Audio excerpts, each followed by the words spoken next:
Hey guys, I want to do a video today and look at Nebuchadnezzar's dream in Daniel 2. And I know I've alluded to this dream, this prophetic dream interpreted by Daniel many times over the past couple of years when discussing Little Season Eschatology, but I wanted to give this topic its own video because I think it's that important in understanding end times prophecy.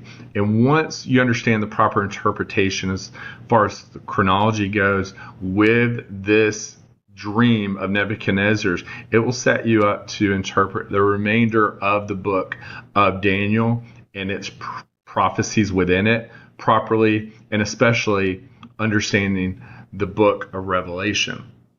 And after looking at this, and we'll read the passage in Daniel 2 and then go through a lot of slides, but after looking at this, I think it will undoubtedly show that Little Season Eschatology is, out of all the eschatologies ever taught in the church, it's the most sound, basic way, the most fundamental way of interpreting end times biblical prophecy of any other end times perspective ever taught in the church. And again, it's not even close once you see this. So let's get started, and we're going to be talking about Nebuchadnezzar's image. So keep this image in mind when we are going through this. And this is the way that the church has represented this image in the past.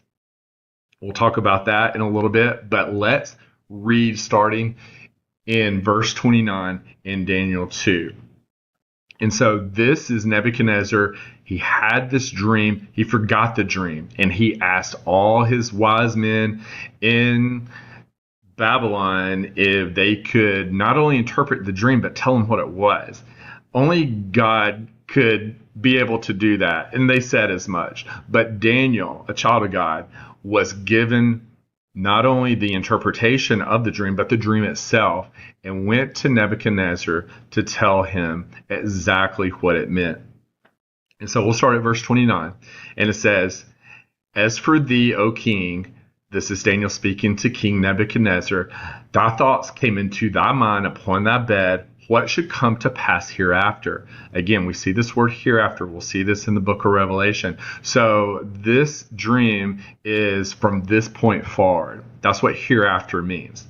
"And he that revealeth secrets maketh known to thee what shall come to pass.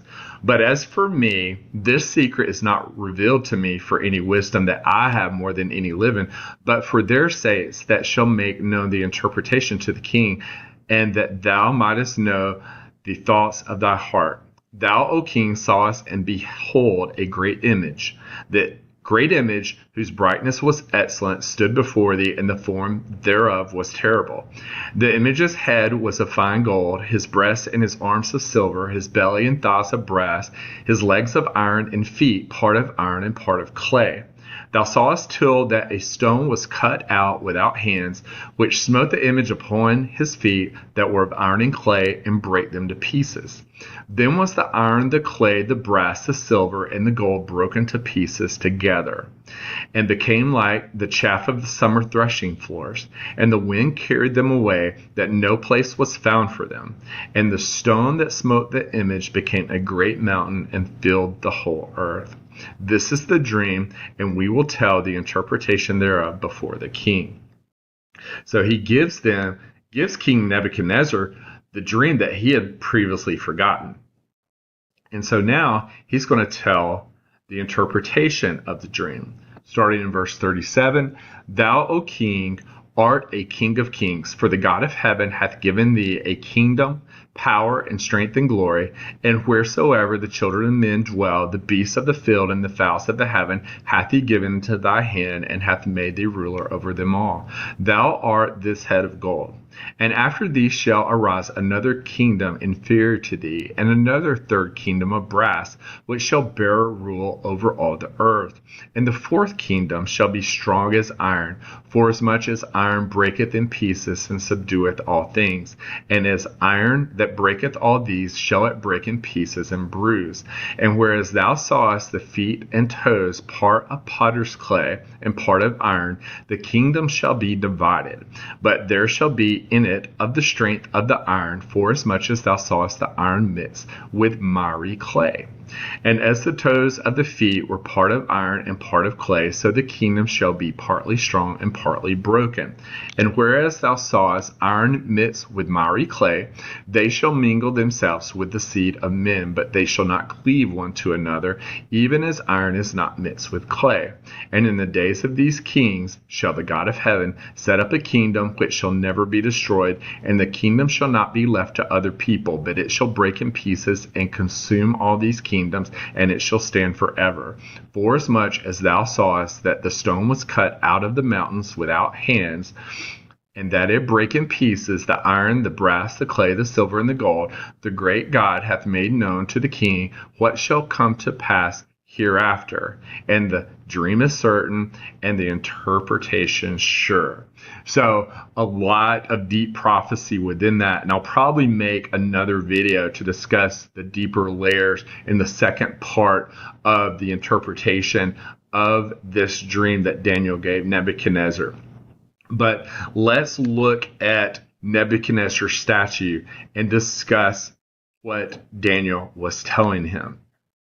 And so we see often, and I'm going to show several slides, within the modern church of today, this Babylonian king statue and the interpretation of the head, the chest and arms, the belly and thighs, the legs of iron. It's the feet of iron and miry clay, that there is much division about what this represents. And I think that misunderstanding what the feet of iron and potters or miry clay is, it can lead to errors in interpretation. I think that's what's going on in the church. But you can see here, this slide shows the head of gold being Nebuchadnezzar and the Babylonian Empire, which Daniel gives directly this interpretation to, and we know that's true. The chest and arms of silver, and following Nebuchadnezzar and the Babylonian Empire, we see Cyrus, the Persians, and the Medes destroy the Babylonian Empire, take it over. This is the chest and arms of silver. After that, the Greek Empire began on the heels of the Medes and Persian Empire led by Alexander the Great. And we see this as the belly and thighs of brass. And then the legs of iron, we understand through interpretation later in the book of Daniel, and especially in the book of Revelation, when it talks about these same four kingdoms, that at the time of John's writing, the Roman Empire was the empire throughout the entire world. And so we know that the legs of iron was the Roman Empire. Here, it shows the feet of iron and miry clay as a, quote, revived Roman Empire. This is looking at it from a futurist interpretation. And the second coming of Jesus Christ being the stone that destroys the feet of iron and miry clay. We know this happens. We know the stone is Jesus Christ, his second coming. And we know that it destroys the feet of iron and miry clay, or potter's clay. Another view from a futurist interpretation showing the same four empires represented from the head to the legs, but then the feet of iron and miry clay. This slide shows that it represents the Holy Roman Empire. Another slide interpretation from a futurist viewpoint of Nebuchadnezzar's dream. Again, everybody is in agreement of the head to the legs. It's the feet where there is a lot of dispute and a lot of different interpretations. Here we see not only the kingdoms, but also their dates. But then we see the feet of iron and clay being Papal Rome and the modern nations of Europe that go from the fall of Rome, 476 AD, which our history books tell us, to the second coming of Jesus Christ, which futurists look at is still yet to come in the future, 2,000 plus years later. We're still waiting for this stone to destroy the feet of iron and miry clay. So, and we'll continue again, just looking at another slide, this showing again the rock being Jesus Christ, the different head to the legs, the same. Everybody agrees with that. The iron and potter's clay here is represented by modern power. It's just a very generic viewpoint of the modern church. And again, just to continue, just to show one more example, the legs here being the New World Order, with the feet of iron and clay being the New World Order, basically. So something that is present now and that the second coming of Jesus Christ will destroy. So this is a futurist look at the interpretation of Nebuchadnezzar's dream in Daniel 2. One more. Here you can see that it coincides with Daniel 7. And we'll talk about that briefly at the end, how this is the same. Nebuchadnezzar's dream and then Daniel's dream in Daniel 7 are the same dreams as far as what it represents. It's just a different way of giving it. With the head of gold being the lion, the silver with the arms and chest being the bear with 3 ribs, the belly of brass being the leopard with the 4 heads, and then the 4th beast being the legs of iron. So here is the image, and here is Jesus' second coming that smote the feet of iron and miry clay or potter's clay. From a futurist standpoint, this image has not been destroyed yet. For one, I don't believe this image in Nebuchadnezzar's dream looked like a Babylonian king. I think it looked exactly like this. And I think that the image of the beast that was set up that was described in the book of Revelation looked like this. And I think the image that Nebuchadnezzar set up himself during Babylonian times that we see in Daniel 3, the next chapter, after discussing this dream, he set up this image. It's the same image we see today in New York Harbor. This is Shamash, the Babylonian king. This is Midrash, the Persian king. This is Apollo, the Greek and Roman kings. And this is the king that we see today standing in New York Harbor. But let's get back to Daniel 2:35. Then was the iron, the clay, the brass, the silver, and the gold broken to pieces together. So the feet of iron and miry clay, these were 2 groups of people. And at the second coming of Jesus Christ, it was destroyed together. And that stone that smote the image on the feet and destroyed that image, it toppled down, became a great mountain and filled the whole earth. What was this great mountain that was established after the second coming of Jesus Christ and filled the whole earth? Again, thy kingdom come. The stone was the second coming of Jesus Christ. Thou sawest till that a stone was cut out without hands, which smote the image upon its feet that were of iron and clay, and brake them to pieces. So we know that the iron is a continuation of the legs of iron, the Roman Empire. But at the time prior to Jesus' second coming, there was another group of people represented by miry clay or potter's clay that were intermingled within the Roman Empire. And that ultimately they were judged with the Roman Empire. Who were the miry clay? Who was the potter's clay? In Daniel 2:41, and whereas thou sawest the feet of toes, part of potter's clay and part of iron, the kingdom shall be divided. Potter's clay. Where do we see potter's clay in the Bible? And who is it discussing? Well, we see it many times in the Bible. This representation of miry clay, potter's clay, or clay in general. The most specific example being Jeremiah 18, the potter and the clay. And in Jeremiah 18:6, it reads, O house of Israel, can I not do with you as this potter, saith the Lord? Behold, as the clay is in the potter's hand, so are ye in mine hand, O house of Israel. So twice, the Lord is saying, house of Israel, you're potter's clay.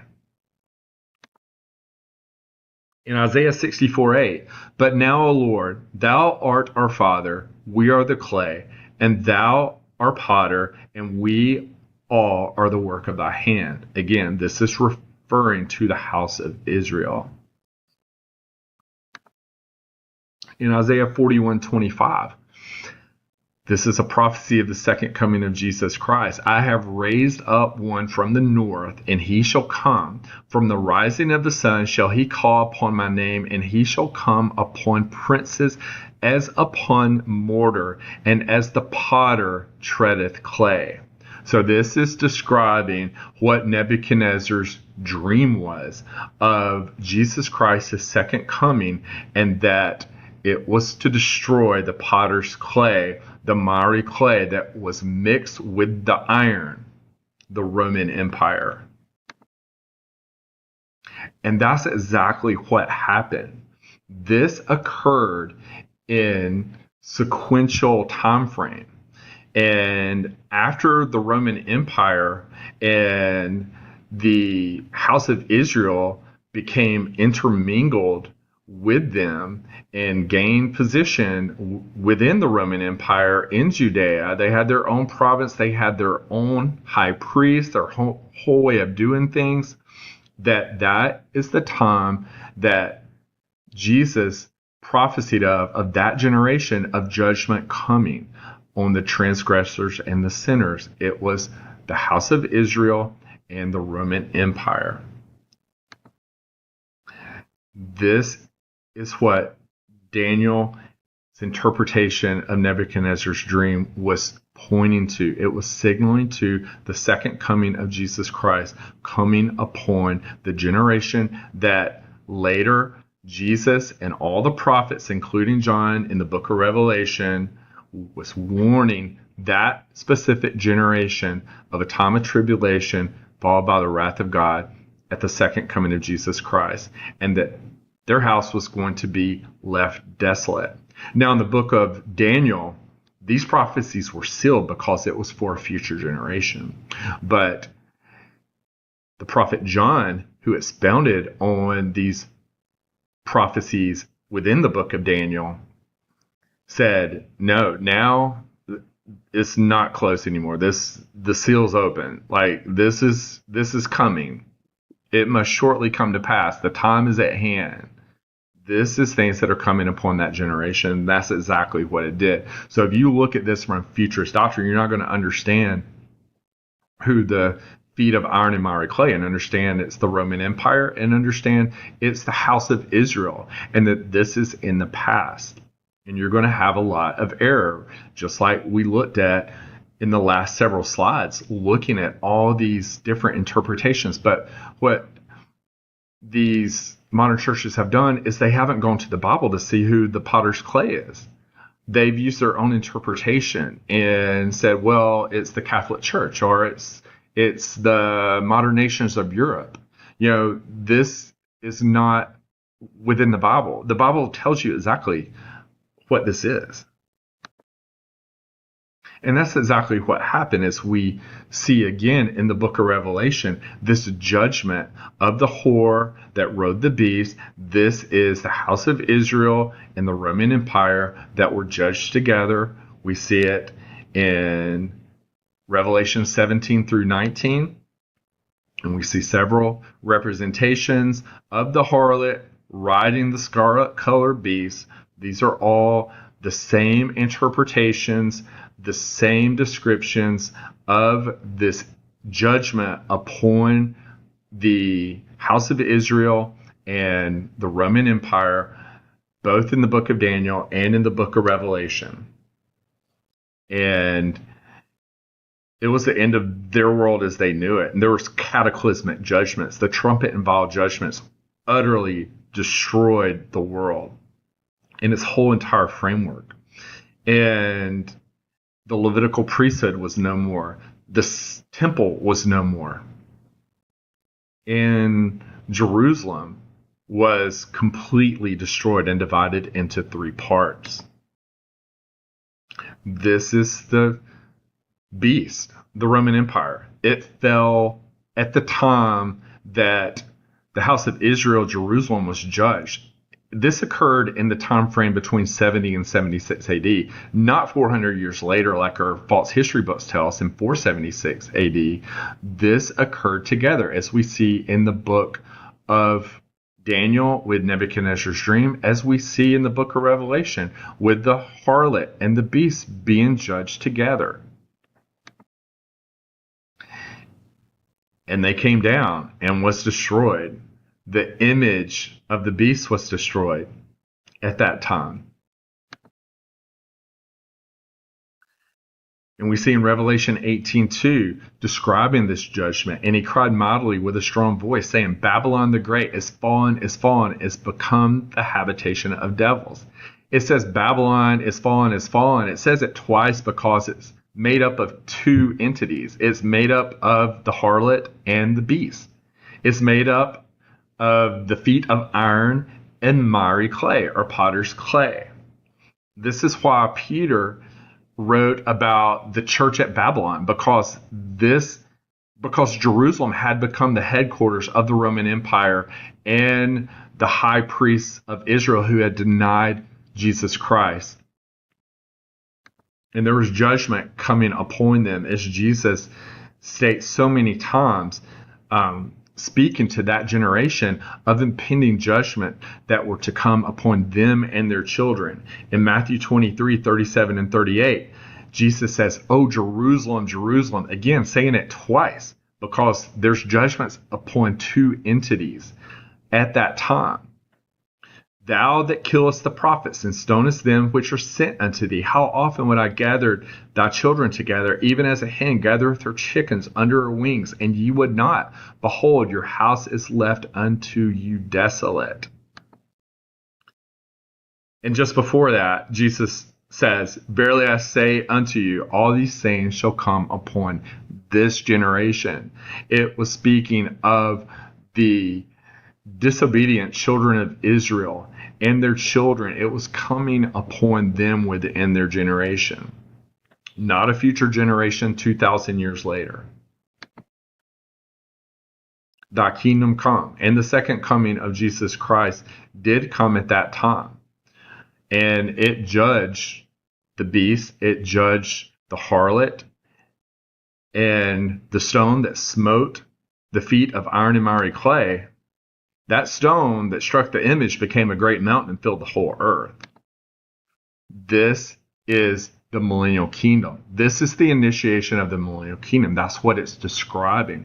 It goes in chronological order from the head of gold to the toes, the feet of iron and miry clay, that destruction, and then the stone, Jesus Christ, sets up the millennial kingdom. This 1,000-year period to restore what was destroyed.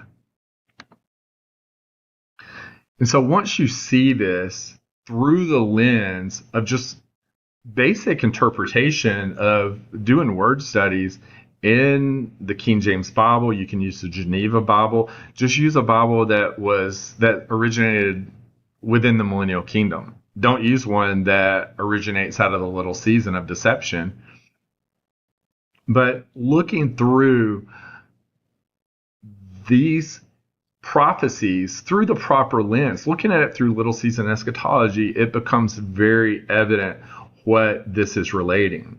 And it unlocks the The mysteries of prophecy. You don't have to wonder, is this upcoming? Who is going to be the feet of iron and miry clay? Is it the Catholic Church? Is it European nations? Is it a new world order coming?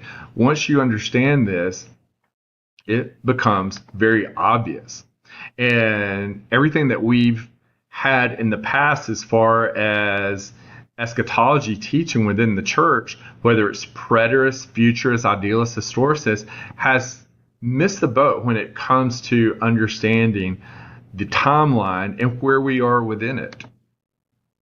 Again, it goes from head to toe, literally, in chronological order. It's a very basic understanding of biblical prophecy when you just let Jesus and the prophets and take them at their words. It becomes clear what this is saying. And again, we'll talk about this probably in another video, but not only does Nebuchadnezzar's image set you up for a proper understanding of biblical prophecy and where we are in the prophetic timeline, but the book of Daniel, Daniel 7, Daniel 8, as we showed in Daniel 7, it all is discussing the same things. And it goes, again, in chronological order. In Daniel 7, it talks about the beasts that are coming, and that the fourth beast, and that there's a little horn that comes out of the fourth beast, and then it's destroyed.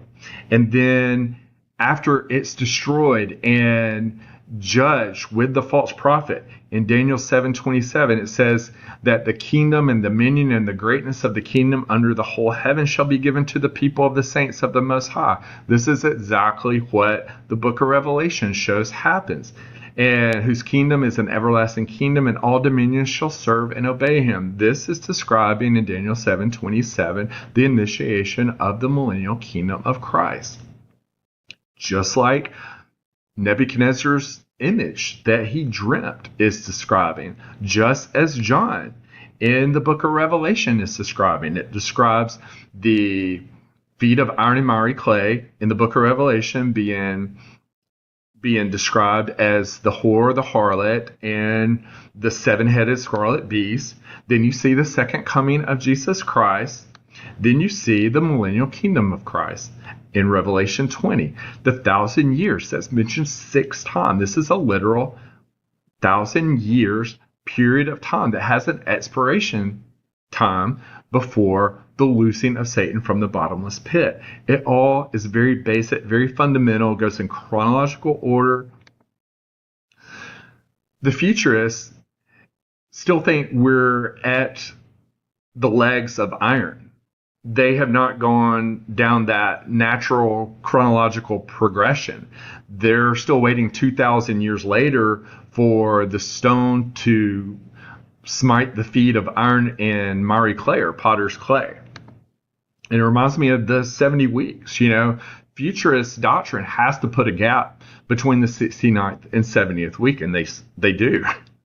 They put a 2,000 year gap.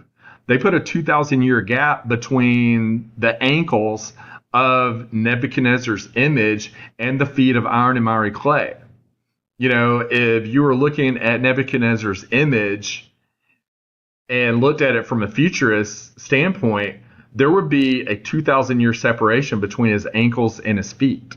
It doesn't make sense. Just like interpreting Daniel's 70th week, this prophecy at the end of Daniel 9, and adding 2,000 years between the last week. It doesn't make sense.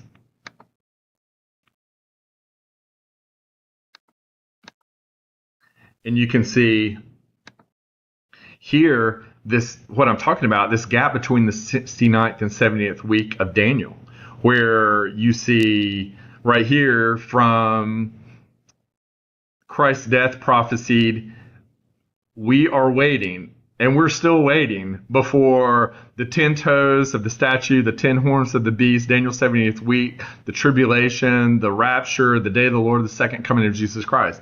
We are still waiting according to futurist doctrine. This is bad interpretation of biblical prophecy.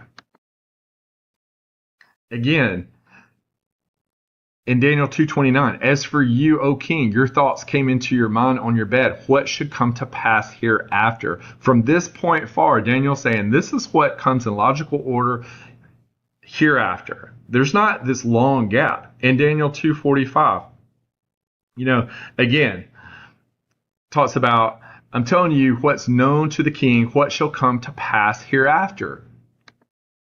And in Revelation 1:19, when John was given this vision,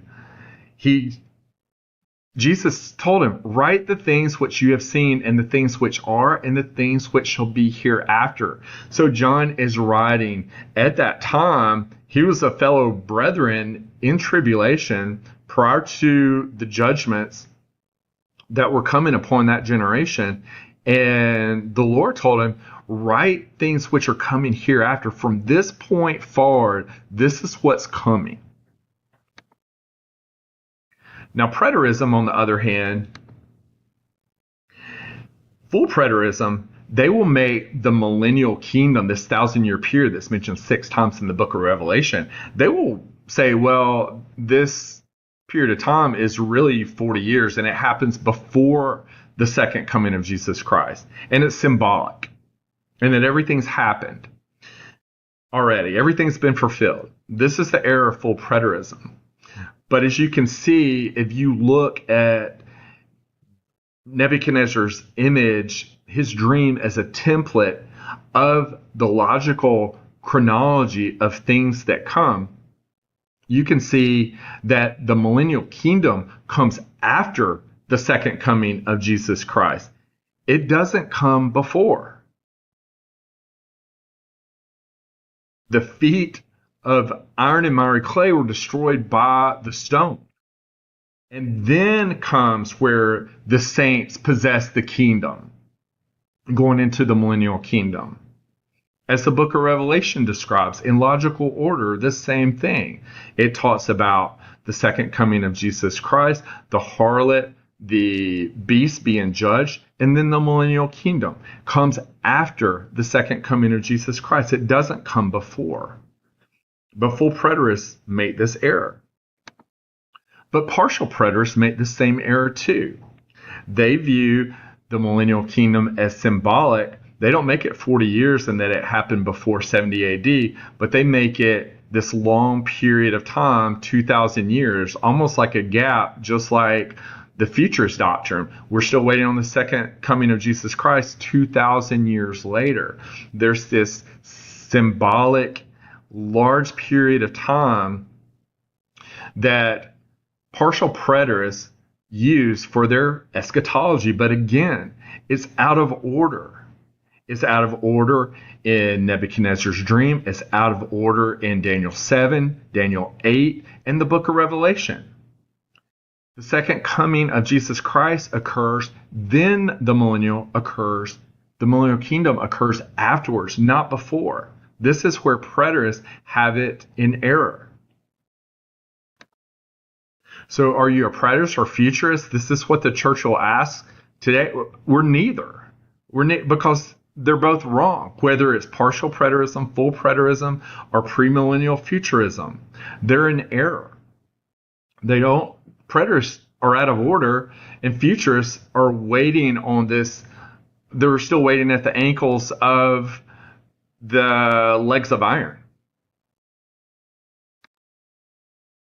They still look at Nebuchadnezzar's image as this when they're trying to put the puzzle pieces together. They're putting the wrong puzzle together when they're using this interpretation.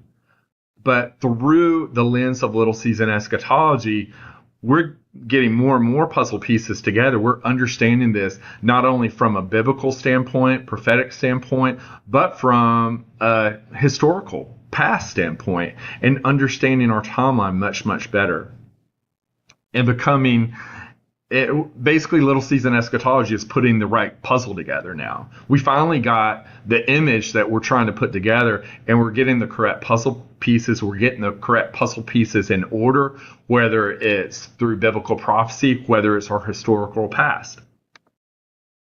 And I believe, like I said many times over the last 2 years, that it's the key of understanding biblical prophecy. It unlocks biblical prophecy in our historical past, unlike any other end times perspective ever taught in the church. And again, it's not even close.